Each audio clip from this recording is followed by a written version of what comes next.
Hello student, welcome to Orion classes. आज हम पढ़ेंगे जेएनयू बीएससी बॉटनी के 6 सेम के बारे में। किसके? बॉटनी के 6 सेम के बारे में, जिसमें हम डिस्कस करेंगे कि हमारा जो बीएससी बॉटनी 6 सेम का सिलेबस क्या है, इसमें कितनी यूनिट्स है, इसमें कौन कौन से टॉपिक्स है, इसके बारे में हम कहाँ डिस्कस करेंगे आज की क्लास में। तो स्टार्ट करते हैं अपने बीएससी बॉटनी के 6 सेम के सिलेबस के बारे में। देखो, हमारे जो बीएससी बॉटनी के 6 सेम के सिलेबस है उसमें आई थिंक 10 कोड है। हम जिस कोड के बारे में आज पढ़ रहे हैं वो है प्लांट मॉलिक्यूलर बायोलॉजी। कौन सा? प्लांट मॉलिक्यूलर बायोलॉजी से क्या कहते हैं? पादप आणविक जीव विज्ञान। किससे क्या कहते हैं? पादप आणविक जीव विज्ञान। जिसमें हमारे पास कितनी यूनिट्स है? 5 यूनिट्स। इन 5 यूनिट्स में क्या क्या है? तो देखो, फर्स्ट यूनिट हमारी किस रिलेटेड से है? Central dogma of molecular biology. क्या है? Central dogma of molecular biology. Second unit जो हमारे पास में आती है वो क्या है? Tool techniques in molecular biology, यानी कि कौन से टूल्स यूज होते हैं उसके बारे में हम पढ़ते हैं सेकंड यूनिट के अंदर।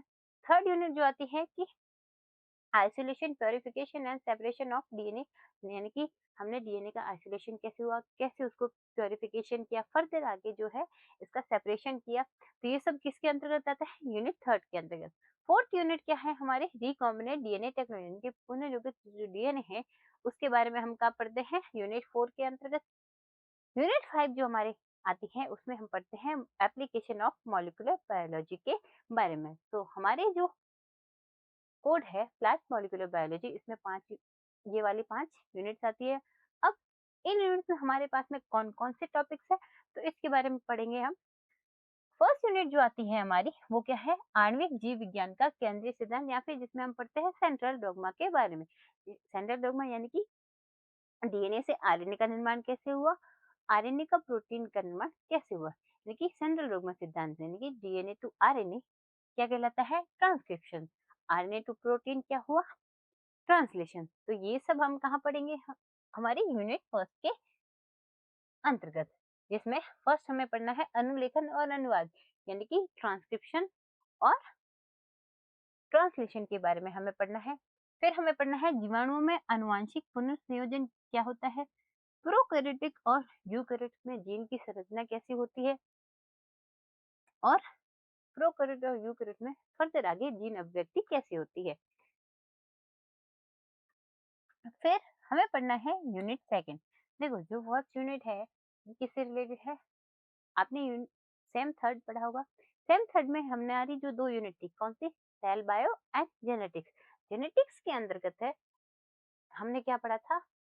Transcription, translation. वो जो जेनेटिक्स थी उसी को हमें क्या करना है? एक्सटेंड रूप से किसमें पढ़ना है? यूनिट 1 के अंतर्गत। यानी कि हमें पढ़ना है ट्रांसक्रिप्शन, ट्रांसलेशन, जीन की संरचना, जीन की अभिव्यक्ति किसके अंतर्गत पढ़ना है? यूनिट 1 के अंतर्गत। फिर सेकंड यूनिट जो आती है हमारी आणविक जीव विज्ञान में उपकरण और तकनीकी, यानी हमारी जो मॉलिक्यूलर बायोलॉजी है उसमें कौन कौन से टूल्स यूज होते हैं, इनकी टेक्निक्स है, इसके बारे में हम क्या पढ़ते हैं? यूनिट 2 में। तो देखो, सबसे पहले हमें क्या पढ़ना है? अपकेंद्र, यानी कि सेंट्रीफ्यूगेशन कैसे होता है, इसका डायग्राम। देखो, यूनिट 2 में से आपके डायग्राम आने के चांसेस ज्यादा है, तो मेक श्योर कि आपको पता हो कि सेंट्रीफ्यूगेशन क्या होता है, एगारोस विद्युत संचरण, ये इलेक्ट्रोफोरेसिस कैसे होता है, पीसीआर, डीएनए अनुक्रमण और द्रव्यमान स्पेक्ट्रोमेट्री। तो ये सब किससे रिलेटेड है? टूल्स एंड टेक्निक से। फिर हमें पढ़ना है किसके बारे में? पीएजी और एगारोस विद्युत संचलन, यानी कि जेल इलेक्ट्रोफोरेसिस किसके अंतर्गत पढ़ना है? बायोटेक का जो टॉपिक था आपने पढ़ा होगा पहले, जेल इलेक्ट्रोफोरेसिस, उसी के बारे में आपको पढ़ना है। फिर पढ़ना है पीसीआर, यानी कि पॉलीमरेज चेन रिएक्शन क्या होती है, कैसे कार्य करती है। फिर नेक्स्ट जो हमारे सेकंड यूनिट का टॉपिक था वो डीएनए अनुक्रम, यानी कि डीएनए सीक्वेंसिंग क्या होती है, द्रव्यमान स्पेक्ट्रोमेट्री, यानी कि मास स्पेक्ट्रोमेट्री क्या होती है, कैसे कार्य करती है। एंड लास्ट क्या है? क्रोमेटोग्राफी, या फिर जिसे क्या कहते हैं? वर्ण लेखन। ये क्या है? हमारे यूनिट सेकंड के टॉपिक।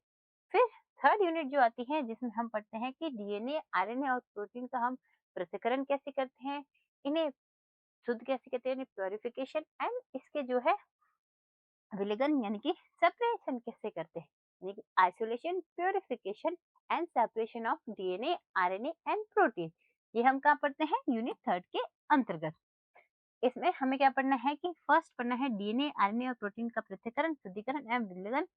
फिर इसके जीनों का पृथक्करण कैसे हुआ, जीन जो क्लोनिंग है उसके लिए वेक्टर वाहक कैसे कार्य करते हैं, कौन-कौन से, कोलाई E1, PSC 101 यानी कि प्राकृतिक क्लोनिंग सेक्टर, PVR 322, PUC8, ये सब क्या है हमारे जो जीन क्लोनिंग है उसके वेक्टर्स के बारे में पढ़ना है। देन हमें पढ़ना है कि पुनर्योगित डीएनए का पता कैसे लगाते हैं, इनकी स्क्रीनिंग कैसी होती है, किसके अंतर्गत आता है, यूनिट थर्ड के अंतर्गत, यानी कि डीएनए का पृथक्करण, आरएनए का पृथक्करण एंड प्रोटीन का पृथक्करण। फिर ये क्या है, पुनर्योगित डीएनए की स्क्रीनिंग।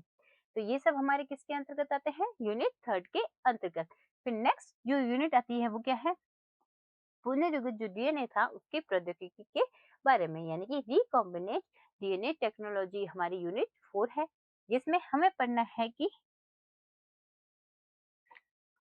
इनके आणविक जीव विज्ञान और इसमें जीन स्थानांतरण कैसे होता है, किसमें, डीएनए प्रौद्योगिकी के अंतर्गत। फिर पढ़ना है कि रेस्ट्रिक्शन जो एंजाइम्स होते हैं उनके आणविक जीव विज्ञान और जीन जो ट्रांसफर होते हैं उनके हेर फेर में क्या उपयोग है, इसके बारे में। फिर पढ़ना है हमें पादपों में वेक्टर माध्यमिक और जो है जीन ट्रांसफर की कौन सी विधियां हैं, कैसे करते हैं, तो ये सब हम कहाँ पढ़ते हैं, यूनिट 4 के अंतर्गत। मेनली आपको पढ़ना है जो है ट्यूमेफेसिसेंस होती है उसकी आणविक जीव विज्ञान की, जीन स्थानांतरण में इसका उपयोग, ये हम कहाँ पढ़ते हैं, 4th यूनिट के अंतर्गत। फिर नेक्स्ट हमारे पास में आती है यूनिट 5, क्या आती है, यूनिट 5 यानी कि जिसमें हम पढ़ते हैं आणविक जो जीव विज्ञान है उसके बारे में, यानी कि आणविक जैव प्रौद्योगिकी और उसके उपयोग के बारे में।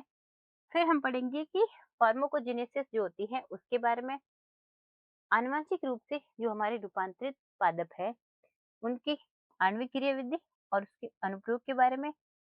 फिर आनुवांशिक अभियांत्रिकी में मॉडल प्रणाली के रूप में जो हमने बेटी कपास एंड गोल्डन राइस से उसका कैसे यूज कर सकते हैं। तो ये 5 यूनिट्स हमारे किससे रिलेटेड है, प्लांट मॉलिक्यूलर बायोलॉजी के अंतर्गत। पहले हमें पढ़ना है कि जो हमारे मॉलिक्यूलर बायोलॉजी है इसके जो सेंट्रल डोग्मा सिद्धांत के बारे में, यानी कि हमारे डीएनए से आरएनए कैसे बना, आरएनए से प्रोटीन कैसे बना। सेकंड हमें पढ़ना है कि इसके अंदर जो है कौन-कौन से टूल्स यूज़ होते हैं, किसमें? प्लांट मॉलिक्यूलर बायोलॉजी, जैसे सेंट्रीफ्यूगेशन कैसे होता है, इलेक्ट्रोफोरेसिस है, पीसीआर है, डीएनए अनुक्रमण, ये सब क्या है, tools and techniques in molecular biology. Then हमें क्या पढ़ना है कि जो हमारा डीएनए है, आरएनए है एंड प्रोटीन है, इनका आइसोलेशन कैसे हुआ, प्यूरिफिकेशन कैसे हुआ एंड सेपरेशन। तो ये किसमें आते हैं, यूनिट थर्ड में। फिर आते हैं डीएनए जो है रिकॉम्बिनेंट डीएनए टेक्नोलॉजी, यानी जिसमें हम पढ़ेंगे आणविक जीव विज्ञान के अंदर किसका, जीन हस्तांतरण के बारे में। फिर जो रेस्ट्रिक्शन एंजाइम्स होते हैं उनके जीव विज्ञान और उसमें जीनों का हेर फेर कैसे होता है एंड फिर पढ़ेंगे जो पादपों में वेक्टर माध्यमिक और जीन हस्तांतरण की विधियां होती है उनके बारे में। लास्ट में जो हमारे जीएमओ, जीएमओ यानी कि आनुवांशिक अभियांत्रिक रूप से जो हमारे पास में प्लांट्स बनाए गए थे उन प्लांट्स का महत्व, उनके एप्लीकेशंस के बारे में हम क्या पढ़ते हैं, यूनिट 5 के अंतर्गत। तो ये हमारा जो सिलेबस था हमारे course number 2 plant molecular biology से रिलेटेड था।